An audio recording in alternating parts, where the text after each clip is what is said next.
Alors mes amis, bienvenue à tous et un merveilleux bonjour à tout le monde pour une nouvelle vidéo de mise à jour sur la crypto. Le Bitcoin est actuellement à 112 300 dollars américains.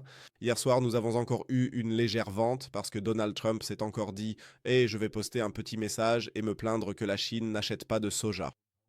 Donc maintenant, tout le monde achète mes graines de soja. Et ça n'a pas vraiment plu au Bitcoin, ni d'ailleurs à l'ensemble du marché.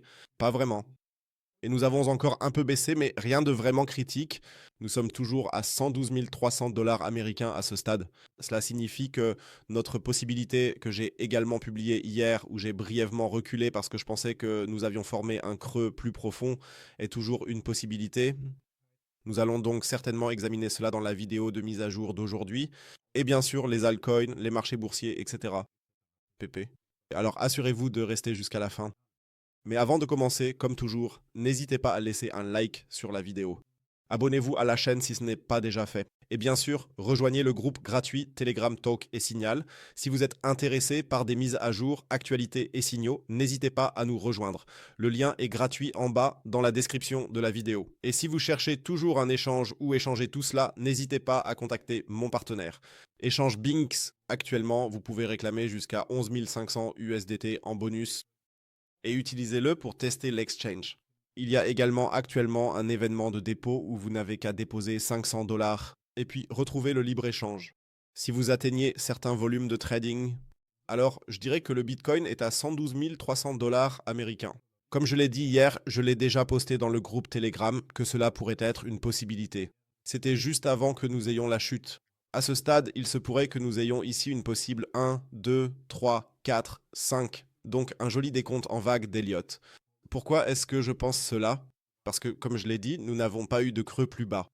Nous avons rebondi ici en bas sur le niveau 0,886. Désormais, cela signifie que la vague 2 serait ici en fait tout à fait possible, à ce stade. Et donc, nos objectifs de prix techniques se situent ici en haut, entre 118 000 et 121 000 dollars américains. C'était d'ailleurs un objectif que nous avions déjà en tête depuis quelques jours, car il y a ici en haut une inefficience et aussi le niveau de retracement de Fibonacci à 0,786. Et ici en haut, il reste aussi encore quelques vecteurs qui traînent. Donc la confluence ici en haut dans cette zone de prix. Et je crois que Rick l'a encore écrit hier dans le groupe Telegram, qu'on pourrait aussi dire théoriquement, alors où est-ce qu'on en est maintenant? Aujourd'hui, je suis un peu à côté de la plaque, qu'on pourrait encore avoir ici un joli double creux avec l'objectif de prix technique ici en haut, ce qui collerait aussi très très bien. Malheureusement, nous n'avons pas de nouvelles informations concernant le shutdown, il est toujours en cours. Paul a déclaré qu'il disposait d'assez de données d'un côté, que le marché du travail, bien sûr, n'est plus aussi bon.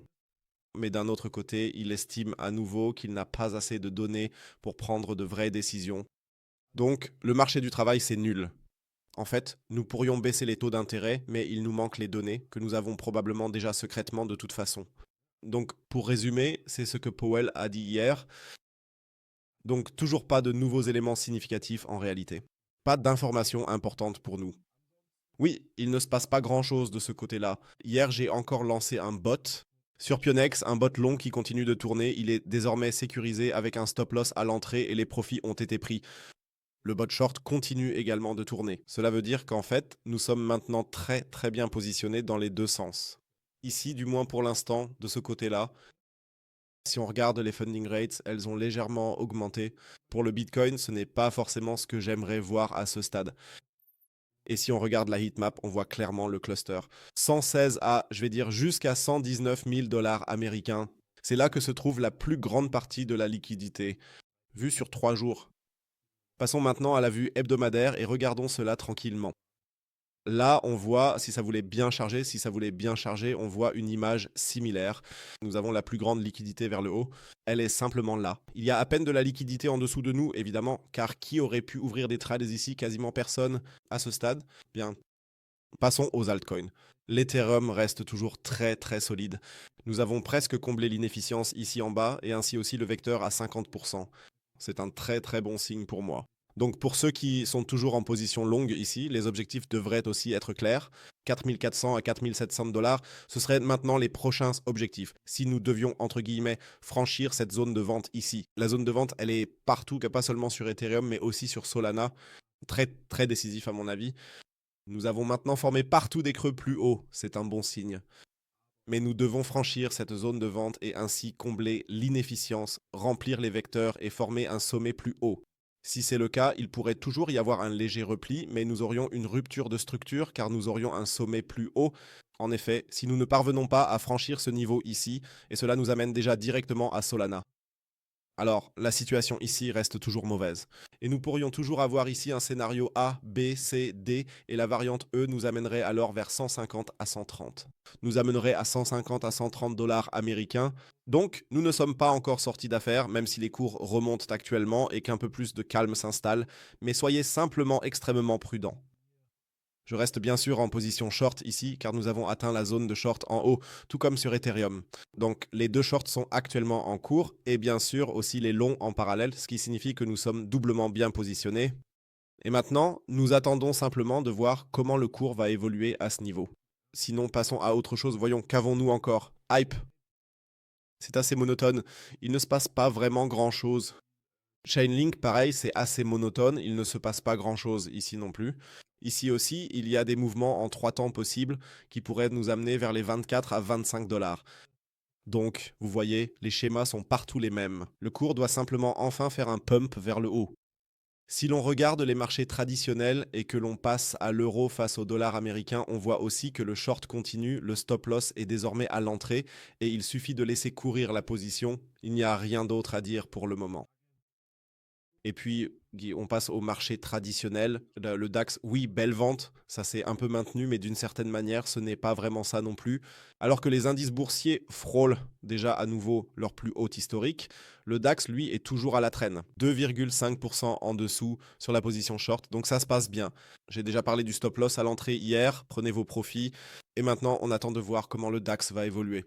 Dow Jones, comme je l'ai dit, est déjà presque de retour à son plafond. C'est vraiment impressionnant. Le Nasdaq, oui, hier encore, donc hier en live, il avait l'air nettement meilleur, mais il a finalement clôturé dans le rouge, bien sûr encore à cause des actualités concernant Trump. Mais il faut dire que le gap a été comblé, c'est un signe positif. Maintenant, tout dépend de la façon dont la journée va finalement se dérouler. Demain, ou plutôt non, aujourd'hui, ASML publiera aussi ses résultats.